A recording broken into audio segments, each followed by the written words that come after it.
പൈസ കൊടുക്കേണ്ടി വരില്ലേ? അപ്പോൾ വർഷ പറയുന്നു, അത് ശരിയാ, സിനിമാ നടനോ സിനിമാ നടിയോ വന്നാൽ എന്തായാലും നല്ല പൈസ കൊടുക്കേണ്ടി വരും. അപ്പോൾ ചന്ദ്രമതി ഒന്ന് ചെറുതായി വിഷമിച്ച് നിൽക്കുന്നു. ശ്രുതി പറയുന്നു, ഞങ്ങൾ അത്ര വലിയ ഫേമസായ ആൾക്കാരെയൊന്നുമല്ല ഉദ്ദേശിക്കുന്നത്, ഒരു മീഡിയം ലെവലിൽ ഉള്ള ആൾക്കാരെയാണ് ഉദ്ദേശിക്കുന്നത്. അപ്പോൾ അത് കേട്ട് ശ്രുതി പറയുന്നു, അതെ, ഞങ്ങളൊരു 2 ലക്ഷം രൂപയ്ക്കകത്തുള്ള ഫേമസ് ആയിട്ടുള്ള ഒരു സിനിമാ നടനെയോ ആണ് ഉദ്ദേശിക്കുന്നത്. ഇത് കേട്ട് അവിടെ ഉള്ളവരെല്ലാം ഞെട്ടുന്നു. ഇത് കേട്ട് അച്ഛൻ പറയുന്നു, എടാ, ഒരു നാട മുറിക്കുന്നത് എന്തിനാടാ 2 ലക്ഷം രൂപ? അത് കേട്ട് രേവതി ഒരു ഐഡിയ പറയുന്നു, നമുക്ക് ഇതുപോലുള്ള ഷോപ്പ് തുടങ്ങിയ ആരെങ്കിലും കൊണ്ട് വിജയിച്ച ആരെങ്കിലും കൊണ്ട് ഉദ്ഘാടനം ചെയ്യിച്ചാൽ പോരെ. അപ്പോൾ ജനങ്ങൾക്കൊരു വിശ്വാസവും വരും. സിനിമാ നടനോ സിനിമാ നടിയോ ഉദ്ഘാടനം ചെയ്താൽ അന്ന് നല്ല തിരക്കായിരിക്കും. അത് കേട്ട് ശ്രുതിയും തലയാട്ടുന്നു. രേവതി തുടർന്ന് പറയുന്നു, പക്ഷേ അടുത്ത ദിവസം ആൾ വരണമെന്നില്ല. അപ്പോൾ അതുകൊണ്ട് ഇങ്ങനെ ആരെങ്കിലും കൊണ്ട് ഉദ്ഘാടനം ചെയ്യിക്കുന്നതായിരിക്കും നല്ലത്.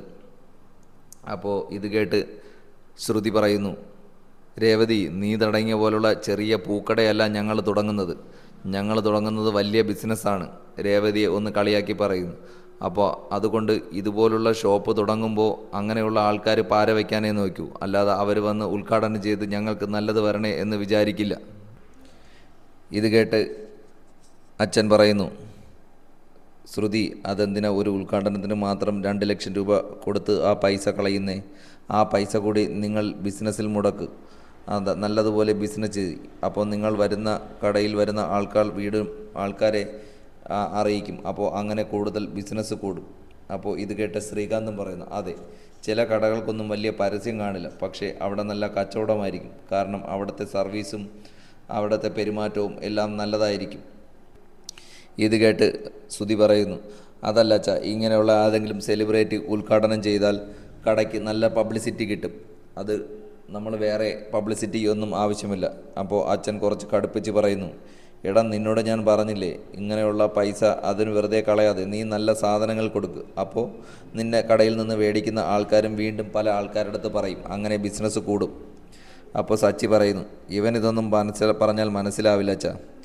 പിന്നെ നിൻ്റെ കട. അപ്പോൾ ശ്രുതി വീണ്ടും പറയുന്നു, ഞാൻ എന്തായാലും എൻ്റെ കടയുടെ ഉദ്ഘാടനം അങ്ങനെ തന്നെ നടത്താൻ തീരുമാനിച്ചു, കുറ്റപ്പെടുത്തണ്ട. അപ്പോൾ സച്ചി പറയുന്നു, നീ എന്തായാലും നിൻ്റെ കടയുടെ ഉദ്ഘാടനം നടത്തിക്കോ, അതിന് കുഴപ്പമൊന്നുമില്ല. പക്ഷേ നിൻ്റെ കട ഉദ്ഘാടനം ചെയ്യാനുള്ള എത്രയോ ആൾക്കാർ ഇവിടെ തന്നെ ഉണ്ട്.